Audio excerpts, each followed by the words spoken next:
হে high, আমি Aditi. Welcome back to my channel and welcome back to a new blog. অষ্টমীর বিকেলে এরকম ঝিরঝিরে বৃষ্টি দেখে তো আমার মনটাই ভেঙে গিয়েছিল। তারপরে ভাবলাম না, শাড়ি যখন পরবো ভেবেছি অবশ্যই পরবো। সুন্দর করে আমি আর দিদি সাজুগুজু করে বেরিয়ে পড়লাম ঠাকুর দেখার জন্য। প্রথমেই আগে পাড়ার মণ্ডপের মাকে দর্শন করে নিলাম, কারণ এই কটা দিন আমি পাড়ার মণ্ডপের মাকে দর্শন না করে কোথাও যাই না।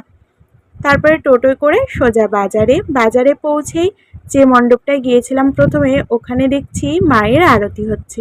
আর আমি আরতি দেখতে তো খুব পছন্দ করি, সেই জন্য আমি আর দিদি একটু দাঁড়িয়ে দাঁড়িয়ে আরতি দেখছিলাম। যদিও আরতি হতে অনেকটা সময় লাগবে, সেই জন্য আমরা একটু দাঁড়িয়ে ওখান থেকে বেরিয়ে পড়লাম। ওখান থেকে চলে গিয়েছিলাম নতুন বাস স্ট্যান্ডের ভেতরের প্যান্ডেলটায়। আর এই প্যান্ডেলটা তো আমার বেশ ভালো লেগেছে, একদম বাঙালিয়ানা ভাব। আর ঠাকুরটাও প্রতিবারের মতনই সুন্দর। পুজো পুজো করতে করতেই দেখতে দেখতে দুটো দিন কেটে গেছে, আর আজকে তো অষ্টমী, সেই জন্য বাজারে ভিড়টাও খুব ছিল। আমরা চলে গিয়েছিলাম আমাদের স্কুলের সামনে ঠাকুরটা দেখতে। গিয়ে দেখছি পুচকুগুলো এত সুন্দর নাচছিল, সবাই ভিডিও করছিল, আমিও আর পারলাম না ওদের ভিডিও না করে। যাচ্ছিলাম একটা পূজা মণ্ডপে, যেতে যেতে দেখলাম এত সুন্দর করে লাইট দিয়েছে রাস্তায়। আমি আর দিদি এখানে অনেকগুলো ভিডিও ফটো করেছি। এত সুন্দর ফটো ভিডিও আসছিল, সবাই এখানে ভিডিও ফটো করছিল।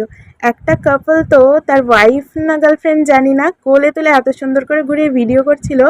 সেটা দেখে আমি আর দিদি তো নিজেদের হাসি আটকাতে পারিনি।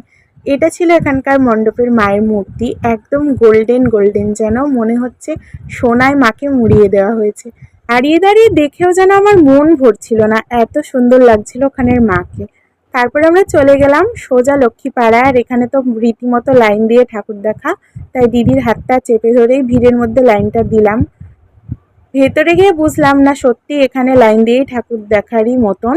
এত সুন্দর ছিল ভেতরটা। ঠাকুরটা আমার এবছরের সব থেকে সেরা ঠাকুর লেগেছে।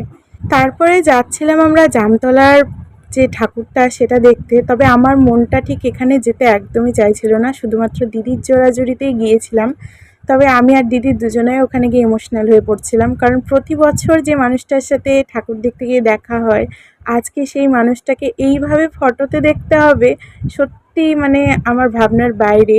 তোমরা যারা করিমপুরে বাড়ি তারা তো অবশ্যই জানো যে স্যার দুটো দিন আগেই আমাদেরকে ছেড়ে চলে গেছেন। আর সত্যি বলতে আমি ওখানে গিয়ে প্রচণ্ড ইমোশনাল হয়ে পড়েছিলাম, তাই আর ঠাকুর দেখার সাহস হয়নি। তাই আমরা দুজন মিলে ঠিক করি আমরা এখন সোজা বাড়ি যাব। যেহেতু অষ্টমী ছিল, বাইরের খাবার খাবো না, তাই দুটো লস্যি নিয়ে সোজা চলে এসেছিলাম বাড়িতে। বাড়ি এসে খেয়েছিলাম লুচি, মাটার পানির মিষ্টি, আর সব শেষে লস্যিটা। আজকের ভিডিওটা এখানেই শেষ করছি, দেখা হবে নেক্সট ভিডিওতে। টাটা।